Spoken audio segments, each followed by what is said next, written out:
আজকে হাইকোর্টে আরজিকরের শুনানি শেষ হলো এবং রায় কিন্তু স্থগিত রাখা হলো।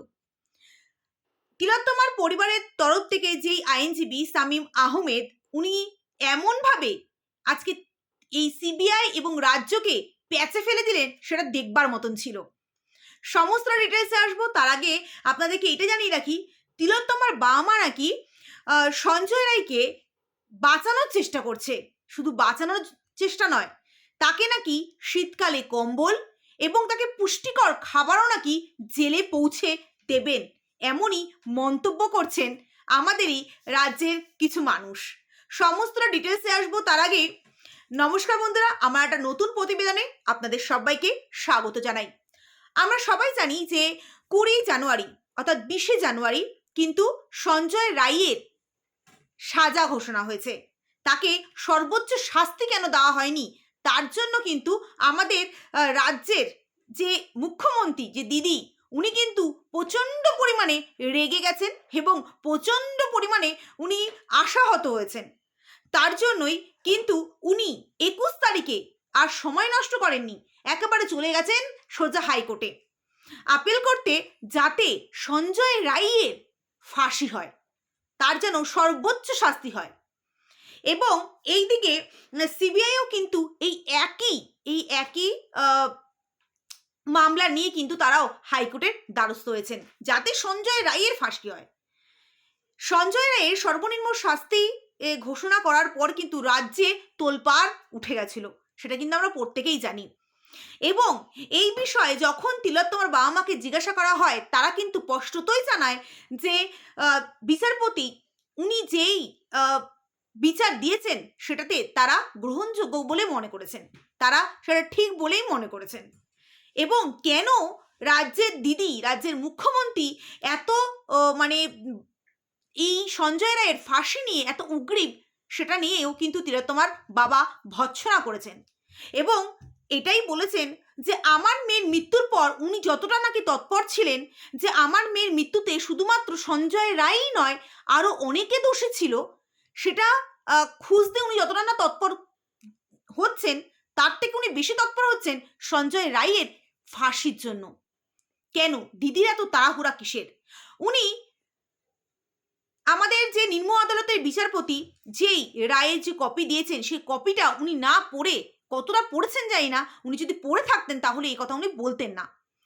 উনি না পড়েই উনি চলে গেছেন সঞ্জয় রায়ের ফাঁসির জন্য আবেদন করতে হাইকোর্টে এবং তীব্র ভর্ৎসনা করে তারা বারংবার কিন্তু বলেছে যে ওনার মতন মুখ্যমন্ত্রীর পদত্যাগ করাই উচিত, ভালো। এবং তাতেই কিন্তু রাজ্যে শোরগোল পড়ে গেছে। এবং আমি সবার প্রথমে বলি যে প্লিজ এখানে কোনো দল বা কোনো আপনারা আমাকে কোনো রঙের সাথে মেশাবেন না। আমি একজন নিরপেক্ষ দর্শক, নিরপেক্ষ একজন মানুষ হয়ে কিন্তু আমি নিজের জাজটা দিচ্ছি। আমি একজন সাধারণ মা বাবার তরফ থেকে, হ্যাঁ, তার দিকটা ভেবে কিন্তু আমি বলছি, কারণ আমি একটা মা, আমি একজন মা, তাই মায়ের টানটা আমি অন্তত বুঝি। তাই আমাকে কোনো রঙের সাথে মেলাবেন না। নিরপেক্ষ দর্শক হয়ে কিন্তু আমি আজকে আমার নিজের স্বাধীনচেতা দেশে আমি একজন স্বাধীন নাগরিক হিসাবে আমি আমার বক্তব্যগুলো পেশ করছি। তো সেখানে দাঁড়িয়ে কুণাল ঘোষ উনি বলছেন, উনি মন্তব্য করছেন যে তিলোত্তমার বাবা মা নাকি সঞ্জয় রায়কে বাঁচানোর চেষ্টা করছেন এবং তারা নাকি পুরোপুরি নাকি দলের রঙের সাথে তাদেরকে মিশিয়ে দিচ্ছে। বারংবার কিন্তু আমরা এই তিলোত্তমার বাবা মাকে বলতে শুনেছি যে আপনারা আমাদের এই প্রতিবাদে অংশগ্রহণ করুন, যারা কোনো রং না নিয়ে আমাদের প্রতিবাদে সামিল হবেন, সবাইকে আমার তরফ থেকে ওয়েলকাম। কিন্তু যারা রং নিয়ে আমাদের সামনে আসবেন, আমরা কিন্তু তাদের সাথে দাঁড়াবো না, বারংবার বলে দিচ্ছেন। তা সত্ত্বেও তারা বলে চলেছে। এবং কুণাল ঘোষ যেই কথাটা উনি বলেছেন, সত্যি মারাত্মক কথা। সবার প্রথমে বলি যে উনি এটাই বলছেন যে তিলোত্তমার বাবা মা নাকি সঞ্জয় রায়কে বাঁচানোর চেষ্টা করছেন এবং সামনে দিনে তার ঠান্ডা লাগলে, জেলে থাকাকালীন তার ঠান্ডা লাগলে তাকে নাকি গিয়ে তারা কম্বলও দিয়ে আসবেন এবং পরবর্তীকালে গরমকাল আসছে, তখন বিভিন্ন ধরনের পুষ্টিকর খাবার তাকে বাঁচিয়ে রাখতে হবে, পুষ্টিকর খাবার তাকে দিতে হবে, তার জন্য নাকি পুষ্টিকর খাবারও নাকি তারা পাঠাবেন। একজন স্বাধীনচেতা নাগরিক হিসাবে আমি একজন সবার প্রথমে মা হিসাবে আমি একটা কথা বলি যে আজকে উনি এই ধরনের কথাগুলো বলে না, উনি আরও মানুষের সামনে হাসির পাত্র হয়ে উঠলেন। কারণ হাসির পাত্র থেকেও উনি একজন ভৎসনার পাত্র হয়ে উঠলেন। কারণ আমি মনে করি যে একজন মায়ের কষ্ট, একজন বাবার, একজন সন্তানহারা বাবার কষ্ট বোঝার জন্য সেই জায়গাটাকে আসতে হয়। হয়তো উনি সেই জায়গাটায় এসে কষ্টটা বুঝতে পারছেন না। এবং উনি এটাও বলছেন যে আজকে তারা তাদের মেয়ের জন্য কোথায় শোকার্ত থাকবেন, তারা কান্নাকাটি করবেন, সেখানে তারা প্রত্যেকটা মিডিয়াতে তারা তাদের ইন্টারভিউগুলো তাদের বক্তব্যগুলো দিয়ে যাচ্ছেন। এখানে আমার সবথেকে বড় প্রশ্ন যে এখানে সঞ্জয় রায়ের যার সন্তানকে সাথে এরকম একটা নির্মম অত্যাচার করা হয়েছে, নির্মমভাবে তাকে শেষ করে দেওয়া হয়েছে, তাদের বাবা মা যেখানে আজকে সঞ্জয় রায়ের ফাঁসি চাইছে না, নিশ্চয়ই তার কোনো কারণ আছে। কারণ তারা বারংবার বলেছে আমার মেয়ের সাথে শুধুমাত্র সঞ্জয় রায়ই নয়, এখানে কিন্তু তারা কোনো সময় বলেনি যে সঞ্জয় রায় দোষী নয়, তারা কিন্তু বারংবার বলেছে যে সঞ্জয় রায় অবশ্য দোষী, কিন্তু সে একা নয়। আজকে সঞ্জয় রায় যদি শেষ হয়ে যায়, বাকি যারা মুক্ত আকাশের নিচে স্বাধীনভাবে বুক চিতিয়ে এখনো পর্যন্ত বুক চিতাতে পারেনি, কারণ যতদিন সঞ্জয় রায় বেঁচে থাকবে ততদিন তাদের গলার কাটা, আমি আগের দিনই বলেছি যে মাছের কাটার মতন গলায় বিঁধে থাকবে, ঠিক তেমনি তারা ঘুরে বেড়াচ্ছে, তাদের কাউকে ধরা যাবে না। আজকে সঞ্জয় রায় যদি শেষ হয়ে যায় তাহলে তারা একদম সব দিক দিয়েই মুক্ত। কারণ সঞ্জয় রায় কখনো কিভাবে কি ফাঁস করে দিতে পারে সেটা কিন্তু কেউ ধারণা করতে পারে না। তার জন্য কি সঞ্জয় রায়কে সরিয়ে দেওয়ার চেষ্টা করা হচ্ছে? যেখানে তিলোত্তমার বাবা মা বলছে অবশ্যই বিচারপতি যে শাস্তি দেবেন অবশ্যই সেটা গ্রহণযোগ্য, কিন্তু আগে বাকি যেটা আজকে হাইকোর্টে পর্যন্ত তারা কিন্তু তাদের আইনজীবী ওনারা বলেছেন যে বিচারপতি আগে যারা বাকি দোষী যারা আছে তাদেরকে আগে গ্রেপ্তার করুক, তাদেরকে আগে ধরুক এবং তারপরে সর্বোচ্চ সাজা হোক, তার আগে নয়। তার আগে কিন্তু তারা চান না। এবং আপনাদেরকে জানিয়ে রাখি যে এইটার জন্যই কিন্তু কুণাল ঘোষের এত কেন ইসে হচ্ছে যে কেন সঞ্জয় রায়ের ফাঁসি হচ্ছে না, একটু বাড়াবাড়ি হয়ে যাচ্ছে না? যে আজকে সবাই একজন নিহতের বাবা মাকে সব রঙের সাথে মিশিয়ে দিচ্ছেন। আজকে আপনারা যে ধরনের কথাগুলো বলছেন সেগুলো তো তাদের গ্রহণযোগ্য করতে পারবে না। কেন সঞ্জয় রায়কে শুধুমাত্র শাস্তি দেওয়া হবে, বাকি সবাইকে কেন দেওয়া হবে না?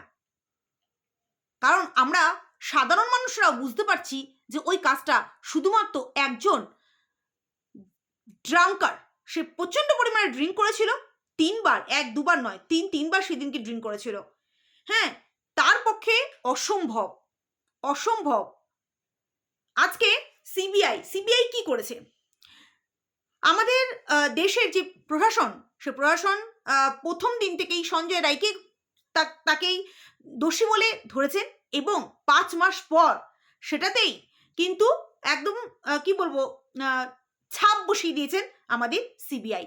এখানে সিবিআই এবং রাজ্য মিলেমিশে যে একাকার হয়ে গেছে সেটা কিন্তু পরবর্তীকালে সবাই বুঝতে পেরেছে যে সিবিআই কিচ্ছুটি করতে পারেনি।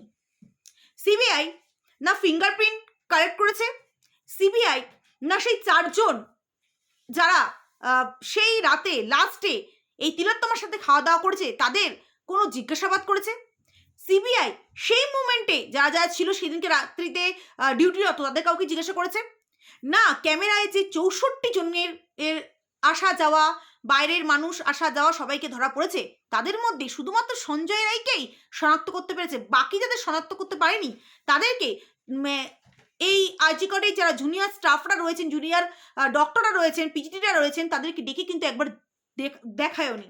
কেন? শুধু তাই নয়, রায়ের কপিতে লেখা আছে 121 জনের সাক্ষ্য, কিন্তু মোটে না হয়েছে 51 জনের সাক্ষ্য। বাকি জনের সাক্ষ্য কেন নেওয়া হয়নি?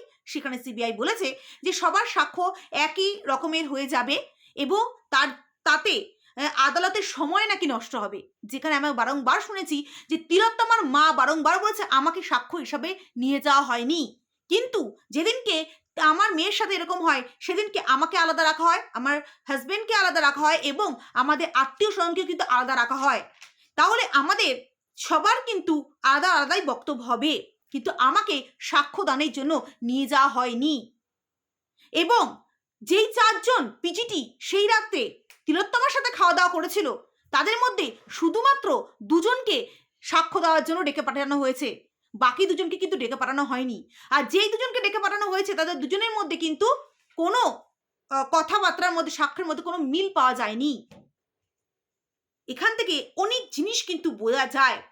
এবং আমরা সবাই জানি, এরা তিলোত্তমার বাবাও বলেছেন, বাবা মার জন্যই বলেছেন, যে সুপ্রিম কোর্টের বিচারপতির কাছে যখন নাকি এই সিবিআই একটা স্ট্যাটাস রিপোর্ট জমা দিয়েছিল, সেই স্ট্যাটাস রিপোর্টে দেখে কিন্তু ডিআই চন্দ্রচূড় কিন্তু অবাক হয়ে গেছিলেন। কি ছিল সেই স্ট্যাটাস রিপোর্টে, সেটা কিন্তু তিলোত্তমার বাবা মানে ওটা কিন্তু নিতে চান, যে কি এমন ছিল যাতে করে উনি এতটা অবাক হয়ে গেছেন। কিছু তো ছিল। এত কিছু করার পর অ্যাট লাস্ট কিন্তু কিছুই করা হয়নি। সেই আমাদের রাজ্যের যে পুলিশ, তার ওপর ভিত্তি করে কিন্তু সিবিআই একটা জাজমেন্ট তারা দিয়ে দিয়েছে যে সঞ্জয় রায়ই দোষী, আর কেউ দোষী নয়। সঞ্জয় রায় নাকি একা এসব করেছেন। সত্যি আমাদের রাজ্যের সিবিআইকে সত্যি ভৎসনা। তথ্য প্রমাণ লোপাটে যেরকম আমাদের রাজ্যের প্রশাসন রয়েছে, তার সাথে সাথে কিন্তু সিবিআইও কিন্তু দোষ আছে তাদেরও। এখানে আমি আরও 2জনের কথা বলবো, যে ফিরহাদ হাকিম এবং কল্যাণ বন্দ্যোপাধ্যায়। ওনারা 2জনও এরকম মন্তব্য করছেন যে তিলোত্তমাকে নিয়ে, তিলোত্তমা মা বাবাকে নিয়ে, যে তারা নাকি বিভিন্ন দলের সাথে যুক্ত হয়ে গেছেন, তারা নাকি পলিটিক্স খেলছেন। এখানে কিসের পলিটিক্স আমরা কেউ বুঝতে পারলাম না, আমাদের সাধারণ মানুষের চোখে কেউ আমরা দেখতে পাচ্ছি না। আমি বারবার বলছি, একদম নিরপেক্ষ দর্শক হিসেবে আমি বলছি, আজকে অন্য কোনো পার্টিও যদি এরকম মন্তব্য করে, আমি তাকেও ভৎসনা করবো অবশ্যই। এখানে কোনো পার্টির সাথে আমাকে মেলাবেন না। একজন নিরপেক্ষ দর্শক হিসেবে আমি বলছি, একজন মা হিসেবে বলছি, একজন মেয়ে হিসেবে বলছি। কারণ ওনারা যেগুলো বলছেন কোনোভাবেই কিন্তু মানা যায় না। আজকে ওনারা যদি 174 পাতার সেই রায়ের কপিটা ভালোভাবে মনোযোগ সহ পড়তেন, আদৌ পড়েছেন কিনা আমি জানি না, যদি পড়তেন তাহলে এইসব কথাগুলো বলতেন না, যেখানে নিম্ন আদালতের বিচারপতি ভৎসনা করছেন আমাদের রাজ্যের প্রশাসন এবং সিবিআইকে। তারা যে তথ্য প্রমাণ লোপাট এবং ঠিকঠাক করে যে ইনভেস্টিগেশন করতে পারেনি, তার জন্য কিন্তু ভৎসনা জানিয়েছেন আমাদের রাজ্যের বিচারপতি। আজকে উনি কিন্তু সঠিক বিচারটাই করেছেন। এবার আপনাদের জানাই যে আজকে হাইকোর্টে কিন্তু শুনানি ছিল, যেই আপিলটা নিয়ে রাজ্য এবং সিবিআই দোনো পক্ষই তারা গেছিল, এবং সেখানে রাজ্য সরকার ও সিবিআই দুপক্ষেরই আবেদন সঞ্জয়কে সর্বোচ্চ সাজা যেন দেওয়া হয়। বিচারপতি দেবাংশু বসাকের, আজকে হাইকোর্টে বিচারপতি ছিলেন দেবাংশু বসাক। প্রশ্ন, 2টি মামলা কি করে গ্রহণযোগ্য সম্ভব? সিবিআই এর আইনজীবী জানান, রাজ্য সরকারের এই মামলা করার কোনো এখতিয়ার নেই। সিবিআই কিন্তু জানিয়েছে যে রাজ্য সরকারের এই মামলা করার কোনো এখতিয়ার নেই, কারণ আদালতের যাবতীয় রেকর্ড সিবিআই এর হাতে তুলে দিয়েছিল। তদন্ত, ট্রায়াল কোনো কিছুতেই রাজ্যের ভূমিকা ছিল না। পাল্টা রাজ্যের তরফ থেকে অ্যাডভোকেট কিশোর দত্ত জানান, মামলা দায়ের করার এখতিয়ার রাজ্যের আছে। উভয় পক্ষের বক্তব্য শুনে রায়দান স্থগিত রেখেছেন ডিভিশন বেঞ্চ। এবং এখন আপাতত এই হাইকোর্টে এই যে তাদের পরবর্তীকালে তাদের আবার যাচাই দেখে, তাদের মুভমেন্ট দেখে তারপরে উনি পরবর্তীকালে শুনানি উনি করবেন। তবে এই মুহূর্তে তিলোত্তমার বাবা মায়েরও দাবি যে এখন সঞ্জয় রায়ের ফাঁসি তারা দিতে চাইছেন না। ওনারা চাইছেন আগে তিলোত্তমার বাকি দোষীরা ধরা পড়ুক, তারপরে বিচারপতি তাদের সবাই কেন সর্বোচ্চ শাস্তি দেওয়া হয়। এই মুহূর্তে তারা সঞ্জয় রায় ফাঁসি চাইছে না, কারণ তারা সবাই জানে এবং আমরা সবাই বুঝতে পারছি, কারণ সঞ্জয় রায় কিন্তু একা জানে যে কে কে সাথে যুক্ত আছে। আজকে সঞ্জয় রায় যদি মুখ খোলে, অনেক বড় কিন্তু একটা বোমা ফাটতে পারে।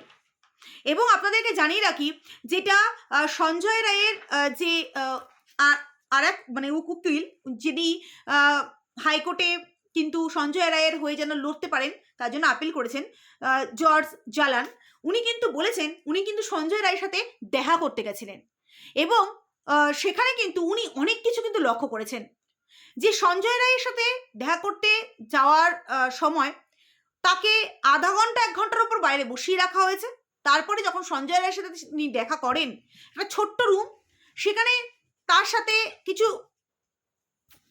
সঞ্জয়ের সাথে কিছু প্রশ্ন জিজ্ঞাসাবাদ করেন, তখন কিন্তু সেই প্রেসিডেন্সি জেলে যারা কর্মরত তারা কিন্তু বারবারে সেখান দিয়ে যাতায়াত করছিল এবং সঞ্জয়ের দিকে নাকি একটু বিরক্তি এবং ভয়াত্মভাবেই কিন্তু তার দিকে তাকাচ্ছিল।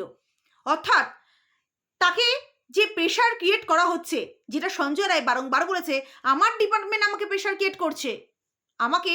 এছাড়াও সঞ্জয় রায়ের মুখে কিন্তু এটাও শোনা গেছে তাকে নাকি তার উপর নাকি টর্চার করা হয়েছিল, তাকে নাকি মারধর করা হয়েছিল, যেটা জর্জ জালান জানিয়েছেন যে তার কিন্তু সেই সেলে থাকাটা কিন্তু নিরাপদ নয়, তাকে যখন তখন কিছু করে ফেলতেই পারে। এবং সেখানে উনি জানান একটা খালি পেজের ওপর তাকে নাকি সিগনেচার করানোর জন্য কিন্তু জোর জবরদস্তি করা হয়েছে। সেখানে কিন্তু উনি বলেছেন না, এখানে সিগনেচার করা যাবে না। আজকে সত্যি অনেকের মুখে কিন্তু আমরা শুনি যে জেলে অনেকে অনেক রকমভাবে মারা যায়। আজকে সত্যি কি সঞ্জয় রায় জেলে সেফটি রয়েছে? তার জীবন হানি হবে না এমন কি কোনো আমরা গ্যারান্টি দিতে পারি? কারণ যেইভাবে সঞ্জয় রায়কে শেষ করার জন্য রাজ্য সরকার এবং সিবিআই উঠে পড়ে লেগেছে, তাতে জানি না আদৌ সঞ্জয় রায়কে ঠিকঠাক করে বাঁচিয়ে রাখা যাবে কিনা। কারণ অনেক কিছু কিন্তু হতে পারে, ভিতরে ভিতরে অনেক কিছু হয় যেগুলো আমাদের জানা সম্ভব হয়ে ওঠে না। তবে তিলোত্তমার আইনজীবী, তিলোত্তমার বাবা মায়ের পক্ষে যে আইনজীবী উনি যে লড়ছেন, উনি আমাদের আশ্বাস দিয়েছেন যে অবশ্যই দোষীরা শাস্তি পাবে, দোষীদের ধরা হবে ঠিকভাবে ইনভেস্টিগেশন করলে। যাকে ডেস্ট্রয়েড অর্থাৎ তিলোত্তমারকে তো সৎকার্য করে ফেলা হয়েছে তাড়াতাড়ি করে, যাতে কোনো ধরনের প্রমাণ না পাওয়া যায়, কিন্তু যেটুকু প্রমাণ রয়েছে সেটুকু প্রমাণ দিয়েও এবং ভালোভাবে ইনভেস্টিগেশন করলেও কিন্তু অনেক কিছু তথ্য বেরিয়ে আসে। আজকে যারা যারা বারবার বলছিল এবং যারা যারা এসে কমেন্টসও করে দিয়ে যান যে সিবিআই কি করলো, তিলোত্তমা মানে যারা প্রথম রাজ্যের প্রশাসনই তো যা করার করেছে, সেখানে একটা কথা বলে রাখি, তিলোত্তমা বাবা মা কিন্তু সিবিআই এর ইনভেস্টিগেশন চায়নি, তারা কিন্তু হাইকোর্টের দ্বারস্থ হয়েছিল। সেখানে কিন্তু নিরপেক্ষ অফিসারদের দ্বারাই কিন্তু তারা এই কাজটাকে করতে চেয়েছিল, কিন্তু তার হাইকোর্টে কিন্তু সিবিআইয়ের হাতে সমস্ত দায়ভারটা দেন। কিন্তু সিবিআই শেষ পর্যন্ত বিগ জিরোতে পরিণত হয়েছে। অবশ্যই তিলোত্তমার বাবা মা এটাও বলেছেন যে তাদের হাইকোর্টের ওপর সমস্ত আস্থা রয়েছে। দেখা যাক পরবর্তীকালে কি হয় না হয়। দোষীরা যারা এখনো রাতে নিশ্চিন্তে ঘুমাচ্ছে, ঘরে বসে তারা তিলোত্তমার বাবা মাকে দেখছে এবং তাদের আত্মা শান্তি করছে, অবশ্যই আমরা ভগবানের কাছে প্রে করব এবং সত্যি আমরা হাইকোর্টের ওপর আস্থা রাখবো যে তাদের প্রত্যেককে যেন ধরা পড়ে এবং যথাযথ যেন শাস্তি তারা পায়। এটাই একমাত্র আমাদের এখন আশা। We want justice. তো চলুন আজকের মতো প্রতিবেদনটা এই পর্যন্তই। আপনারা সবাই ভালো থাকবেন, সুস্থ থাকবেন। আবার আসবো একটা নতুন প্রতিবেদন নিয়ে। ততক্ষণের জন্য নমস্কার।